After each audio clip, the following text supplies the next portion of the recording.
Good morning all of you. My name is Vranda Sabu and I am from Harda Degree College. Today in this video we are going to understand the financial market of 12th standard business studies. ठीक है, financial market वित्तीय बाजार, ठीक है, it's related to money only, ठीक है, the management of money.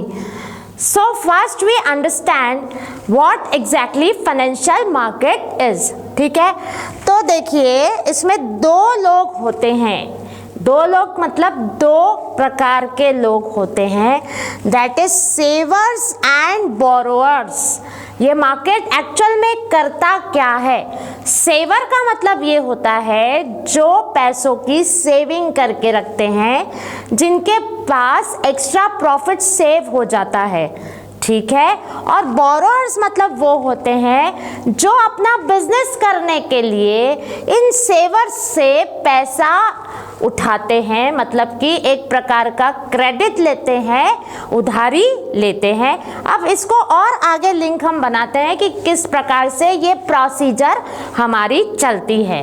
Okay, तो ये दो तीन चीज़ों पर हमें ध्यान देना है. First one is surplus money and need of investment. ठीक है, इन दोनों से कंसर्न करके जब हम आगे आ रहे हैं तो ये यहाँ पर भी बात यही आ रही है, सरप्लस मनी की और दूसरा नीड ऑफ इन्वेस्टमेंट.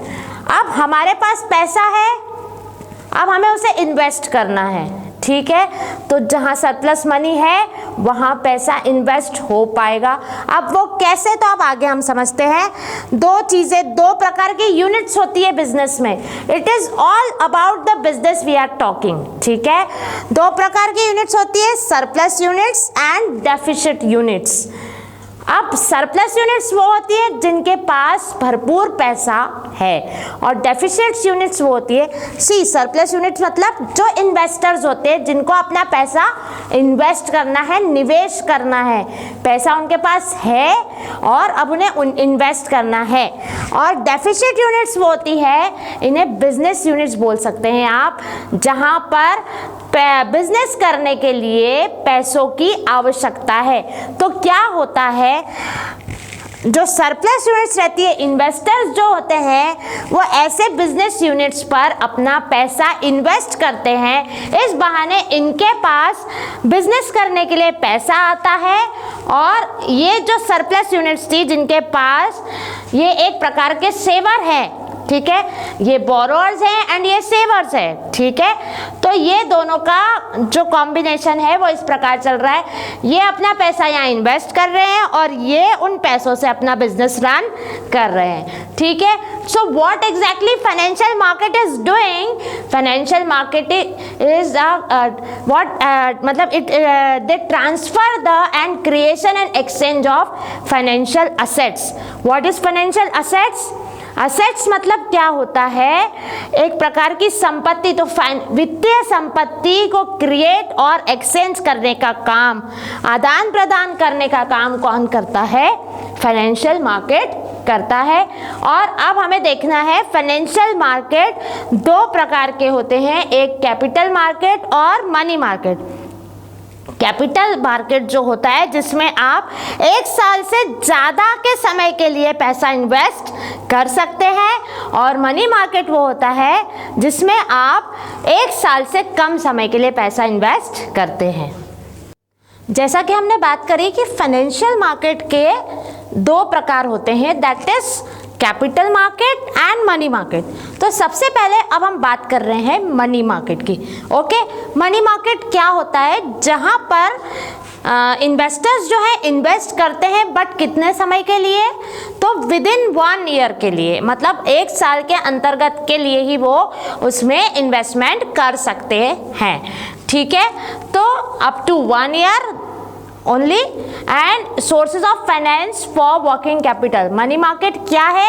एक प्रकार का सोर्स है फाइनेंस का for working capital. Now what exactly working capital? Working capital होता क्या है?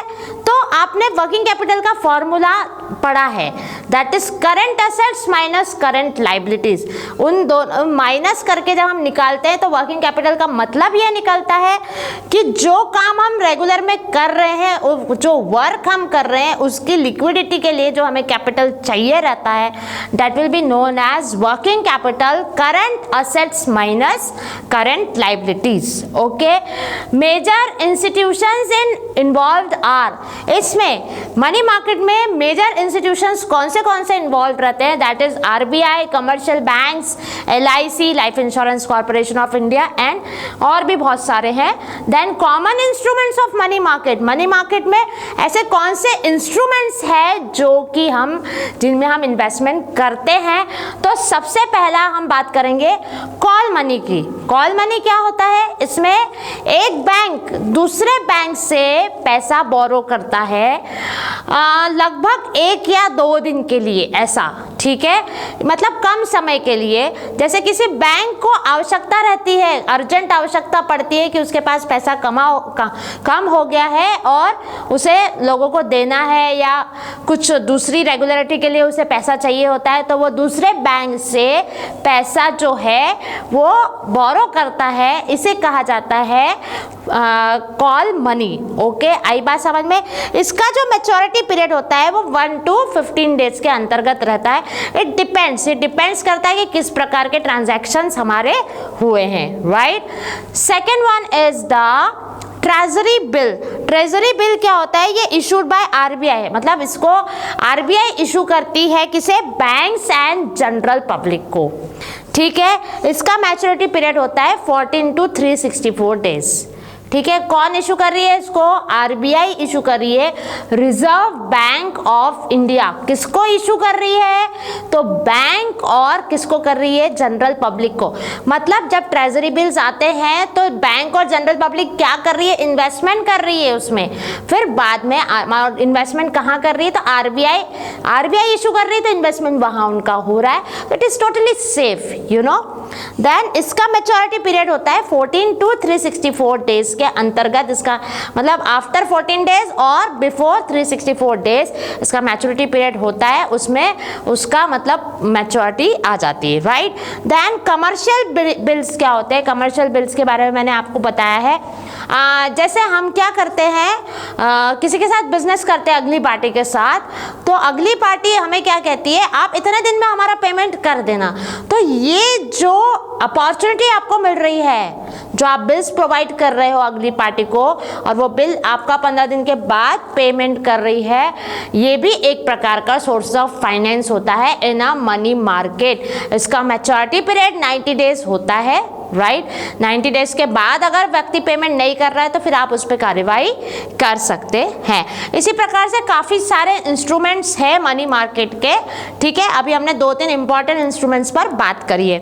Now we are talking about the capital market. Capital market is for the long term investment. जैसा कि हमने मनी मार्केट में देखा, it's for short term investment.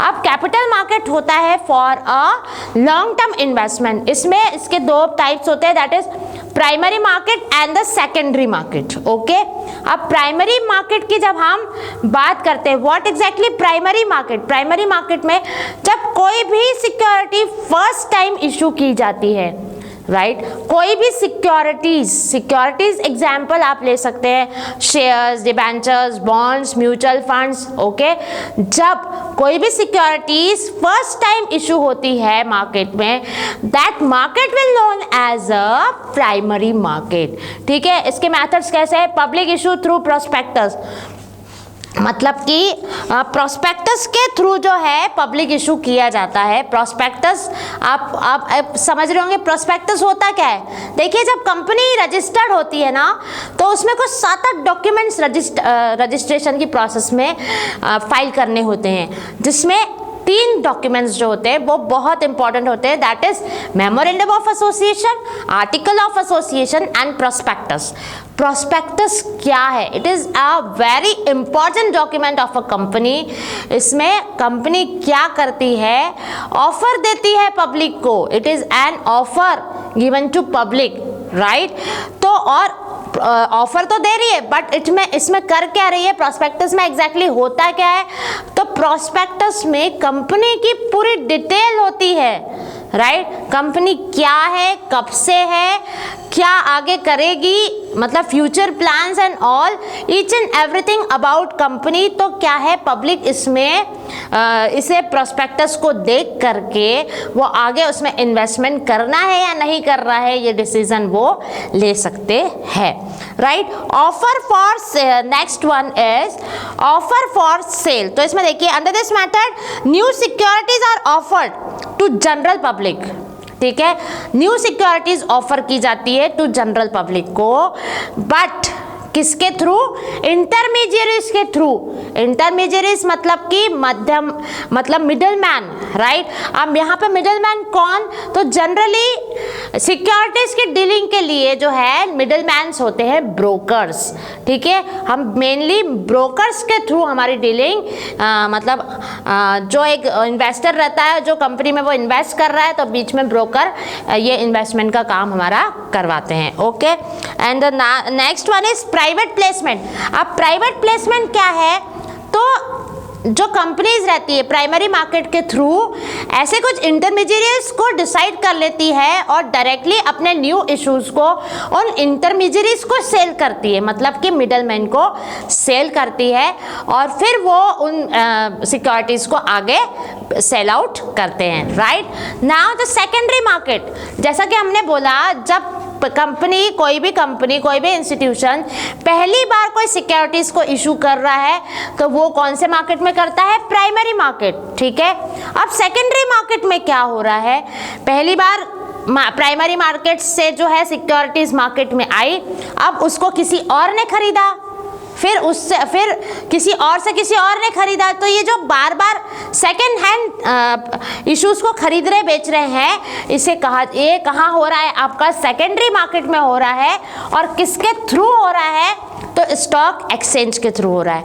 जैसा कि हमने बात करी कि स्टॉक एक्सचेंज होता क्या है, तो स्टॉक एक्सचेंज क्या है, एक सेकेंडरी मार्केट है, ओके, जहां पर सिक्योरिटीज की डीलिंग होती है, ठीक है। सिक्योरिटीज को खरीदा और बेचा जाता है, किसके थ्रू, तो ब्रोकर्स के थ्रू। और इसमें आपको डीमैट अकाउंट बनवाना पड़ता है। डीमैट अकाउंट मतलब ये होता है, आपको ऑनलाइन मतलब डीमैटेरियलाइज अकाउंट्स बनाने पड़ते हैं ऑनलाइन, जिससे ऑनलाइन आपकी जो है पूरी सिक्योरिटी में डीलिंग आप कर सकते हैं, राइट।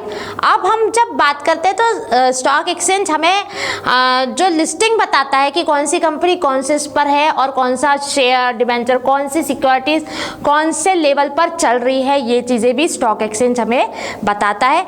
और ये जितनी भी सारी डीलिंग है, राइट, स्टॉक एक्सचेंजेस की, प्राइमरी मार्केट, सेकेंडरी मार्केट की जो डीलिंग है वो किसके थ्रू चलती है, स्टॉक एक्सचेंज की डीलिंग हमारी सेबी के रूल्स के हिसाब से चलती है। अब ये सेबी होता क्या है, तो SEBI it is known as security exchange board of India, right. अब security exchange board of India, बात कहाँ से शुरू हो रही है, सेबी की वर्ड की सिक्योरिटी से। तो जो सिक्योरिटी में हम डीलिंग कर रहे हैं उसके रूल्स एंड रेगुलेशंस सारे जो है वो कौन डिसाइड करता है, सेबी डिसाइड करता है। इसके कुछ फंक्शंस है, that is protective functions, development function, regulatory function.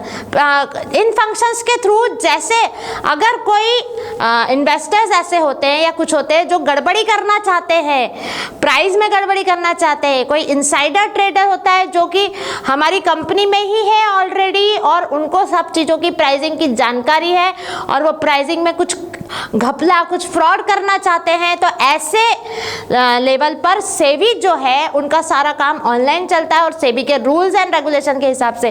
जब हम रेगुलेटरी फंक्शन की बात करते हैं तो सेबी सारे रूल्स एंड रेगुलेशंस डिसाइड करता है। डेवलपमेंट फंक्शन में सेबी क्या करता है, जो उनके इन्वेस्टर्स होते हैं, मतलब जो उनके ट्रेडिंग करते हैं उनकी, तो उनका डेवलपमेंट प्रोग्राम वगैरह सब सेबी चलाता है। और प्रोटेक्टिव फंक्शन में अपने इन्वेस्टर्स की प्रोटेक्शन के लिए वो काम करता है ताकि किसी प्रकार की धोखाधड़ी अपने इन्वेस्टर्स को सहना ना पड़े।